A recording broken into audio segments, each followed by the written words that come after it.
friends, welcome back to my YouTube channel that is CV Forensics. So friends, आज हम बात करने वाले हैं GSR का पार्ट 3 है आज एंड इसमें बेसिकली जो ट्रेस एलिमेंट्स प्रेजेंट होते हैं उनका डिटेक्शन करने के लिए कौन कौन से इंस्ट्रूमेंट्स का यूज़ होता है, किस इंस्ट्रूमेंट से कौन से पर्टिकुलर मेटल का डिटेक्शन होता है। इसके अलावा जो कन्फर्मेशन मेथड्स होते हैं, GSR के कन्फर्मेशन मेथड्स होते हैं, तो उन सभी के बारे में आज हम बात करने वाले हैं। ठीक है, तो चलिए स्टार्ट कर लेते हैं हम अपने आज के टॉपिक को एंड वीडियो को एंड तक देखिएगा ताकि आपको पूरी डिटेल्ड इन्फॉर्मेशन मिल सके। ठीक है, तो सबसे पहले हम बात कर लेते हैं जो ट्रेस एलिमेंट का डिटेक्शन होता है तो उसके लिए कौन कौन से इंस्ट्रूमेंट्स का यूज़ किया जाता है। So, after detecting the GSR, wavelength dispersive X-ray analysis by using X-ray spectrophotometer should be used for detection of elemental composition. So, जो elemental composition होता है GSR का उसके लिए आपको एक्सरे फोटोमीटर का यूज़ करना चाहिए जो कि वेवलेंथ डिस्पर्सिव एक्सरे एनालिसिस करता है। ठीक है, वेवलेंथ का यूज़ करते हुए पूरी एनालिसिस करी जाती है। इसके अलावा जैसे कि अगर आपका जो GSR प्रेजेंट है वहाँ पर उसमें अगर आपके बेरियम, एंटीमनी, कॉपर जो कि प्राइमर मिक्सचर के कंपोनेंट्स होते हैं, अगर ये वहाँ पर प्रेजेंट है तो इसके लिए आपको न्यूट्रॉन एक्टिवेशन एनालिसिस का यूज़ करना होता है। न्यूट्रॉन एक्टिवेशन एनालिसिस का यूज़ करते हुए आप बेरियम, एंटीमनी एंड कॉपर इन तीनों का डिटेक्शन बहुत ही ईजिली कर सकते हैं।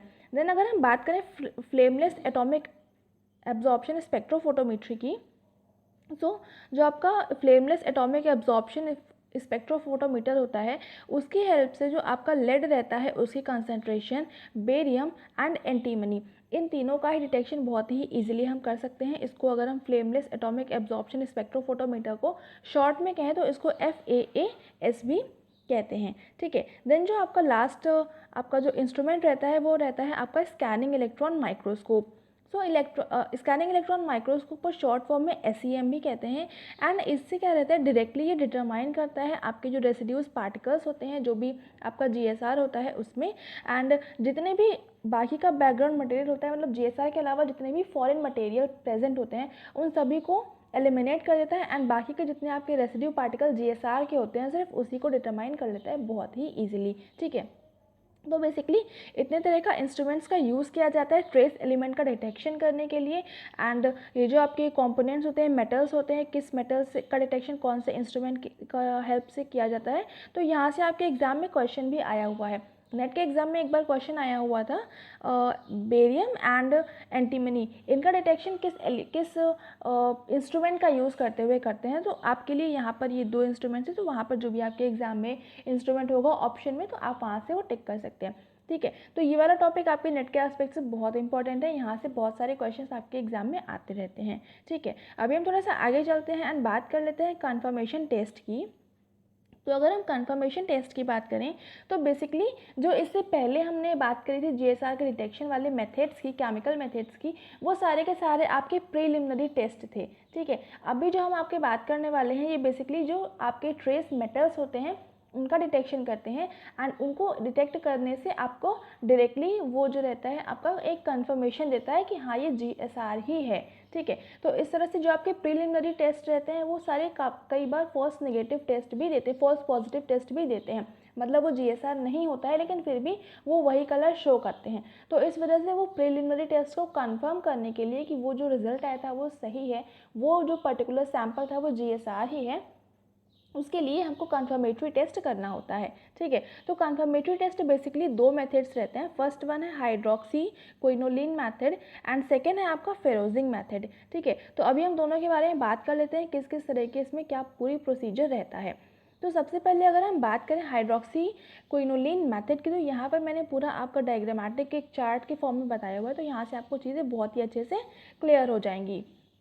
तो इसमें फर्स्टली करते क्या हैं, आपको 8 हाइड्रोक्सी क्विनोलिन का रिएजेंट लेना होता है एंड ये रिएजेंट कैसे बनता है, इसके लिए आपको 200 मिलीग्राम का सॉल्यूशन लेना होता है, आपका सॉल्यूशन लेना होता है ये हाइड्रोक्सी क्विनोलिन का।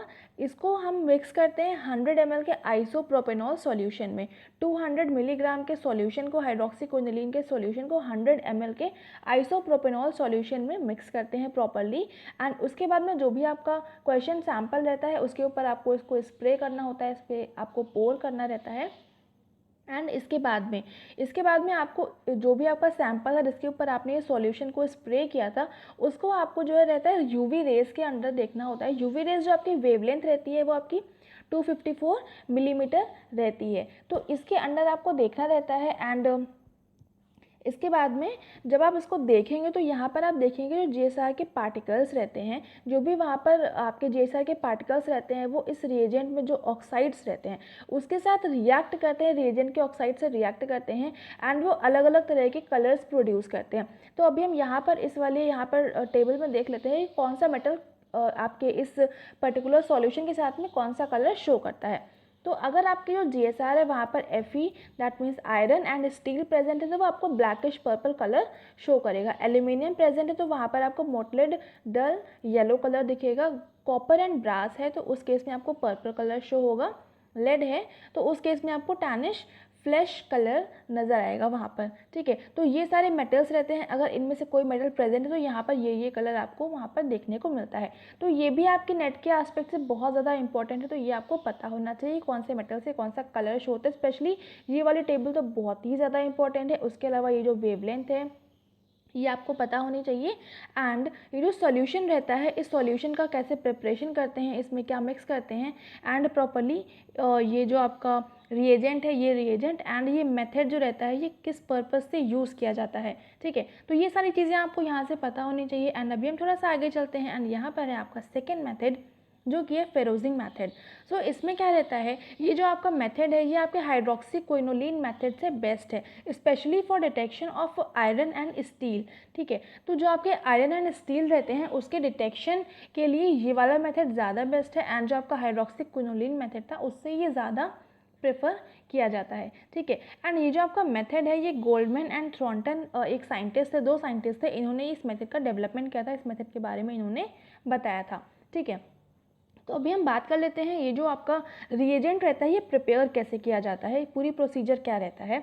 जो आपका फेरोजिंग रिएजेंट होता है ये फेरोजिंग रिएजेंट कैसे बनता है सबसे पहले तो इसमें क्या करते हैं 100 milligram of ट्राईहाइड्रेट disodium salt of 3,2 pyridine 5,6 diphenyl 1,2,4 triazine PP that means para disulphonic acid in 100 ml solution of methanol.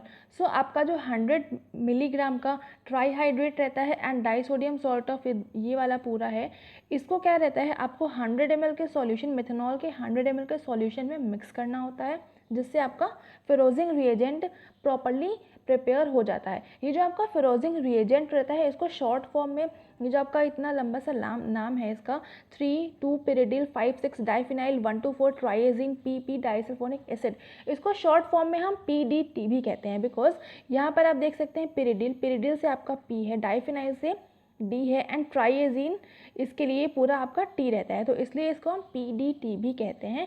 And ये जो आपका जब आपका सैंपल तैयार हो जाता है तो उसके बाद में आपको इसको स्प्रे करना होता है अपने सैंपल पे, जो भी आपका क्वेश्चन सैंपल है वहाँ पर आप इसको स्प्रे करेंगे एंड उसके बाद में आप देखेंगे कि वहाँ पर मैजेंटा कलर के कुछ स्पॉट्स वहाँ पर आपको विजिबल हो रहे हैं।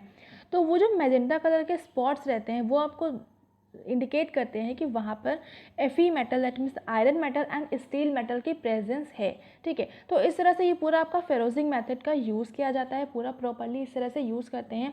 एंड यहाँ से आपको रिएजेंट के नाम कौन कौन से रिएजेंट को मिक्स करते हैं, किस में मिक्स करते हैं एंड किस साइंटिस्ट ने दिया था। एंड इसके अलावा ये जो आपका मेथड रहता है ये कंफर्मेटरी मेथड है, किसके डिटेक्शन के लिए कंफर्मेटरी मेथड है, तो ट्रेस एलिमेंट डिटेक्शन के लिए, जीएसआर के ट्रेस एलिमेंट डिटेक्शन के लिए ये मेथड यूज़ किया जाता है। इसका शॉर्ट फॉर्म आपका PDT होता है, मैजेंटा कलर शो करता है एंड ये सारी चीज़ें इसमें आपको पता होनी चाहिए, ठीक है। तो ये पूरे आपके ये दो मेथड्स थे जिससे कि आपको कंफर्मेशन टेस्ट आप करते हैं जीएसआर का, जिससे कि आपको पूरा प्रॉपर पता चल जाता है कि यहाँ पर ये चीज़ें आपकी प्रेजेंट होंगी। अभी जो आपका फेरोजिंग मेथड आप इतने फेरोजिंग रिएजेंट जब आप स्प्रे करते हैं तो उसके आपको अप्रॉक्सीमेटली 1 मिनट के बाद आपको ये मैजेंटा कलर शो होता है। अगर आपको तुरंत से रिजल्ट चाहिए है तो उसके लिए आप एक काम कर सकते हैं कि जब आपने उसको स्प्रे किया उसके बाद में आप उसको यूवी रेज़ के नीचे देख सकते हैं। यूवी रेज़ में जो आपकी वेवलेंथ रहती है वो 366 नैनोमीटर रहती है, 366 नैनोमीटर के नीचे आप देख सकते हैं उसको, तो आपको वहाँ पर तुरंत से मैजेंटा कलर के स्पॉट्स नज़र आ जाएंगे। ठीक है, सो इस तरह से रहता है। लेकिन अगर इसमें ऐसा कोई कंपल्शन नहीं है कि आपको यूवी रे का यूज़ करना ही पड़ेगा, लेकिन अगर आपको तुरंत से रिजल्ट चाहिए तो यूवी रे 366 नैनोमीटर की वेवलेंथ में आप इसको देखेंगे तो आपको रिजल्ट मिल जाता है। ठीक है, तो इस तरह से ये होता है फेरोजिंग रिएजेंट। एंड इससे पहले जो मैंने आपको बताया था यहाँ पर हाइड्रोक्सी क्विनोलिन, तो यहाँ पर मिस्टेकनली यहाँ पर 254 mm लिख गया हुआ है, तो ये mm नहीं होगा, यहाँ पर ये नैनोमीटर होगा। ठीक है, तो 254 नैनोमीटर की वेवलेंथ यहाँ पर यूज़ करी जाती है। तो ये पूरा प्रॉपर मेथड था। ये दोनों के दोनों मेथड्स यहाँ पर कंप्लीट हो गए हैं एंड यहाँ पर जीएसआर का टॉपिक पूरी तरह से कंप्लीट होता है। एंड इसके बाद में आपको एक्स्ट्रा कुछ भी पढ़ने की ज़रूरत नहीं है। यहाँ से आप अगर सारे क्वेश्चंस पढ़ लेते हैं, पूरा तीनों वीडियोस आप प्रॉपरली देख लेते हैं, तो आपको नेट में बहुत ही ज़्यादा बेनिफिट होने वाला है, क्योंकि यहाँ से आपके एग्जाम में बहुत सारे क्वेश्चंस देखने को मिलते हैं। ठीक है, तो ये तीनों के तीनों पार्ट जो है, पार्ट 1, पार्ट 2, पार्ट 3, अगर आप में से किसी ने भी नहीं देखा है तो ज़रूर से जाकर देख लीजिएगा। मैं डिस्क्रिप्शन में उसके लिंक भी डाल दूँगी, तो वहाँ से आपको डायरेक्टली सारे वीडियोस मिल जाएंगे एंड पूरी प्लेलिस्ट होगी, तो वहाँ से आप डायरेक्टली जाकर देख सकते हैं। ठीक है, तो ये वाला टॉपिक यहाँ पर कंप्लीट होता है। एंड अगर आप मुझे चाहें तो फॉलो कर सकते हैं Facebook page, Telegram channel and blogger पे। एंड अगर आपको मेरा ये वीडियो पसंद आ रहा है तो please like, share and subscribe करना बिल्कुल भी मत भूलिएगा। ज़्यादा से ज़्यादा शेयर करिएगा ताकि आपके साथ साथ आपके जो फ्रेंड्स हैं उनको भी बेनिफिट हो सके। एंड बेल आइकन प्रेस कर लीजिएगा for daily updates. And at last, thank you so much for joining me here.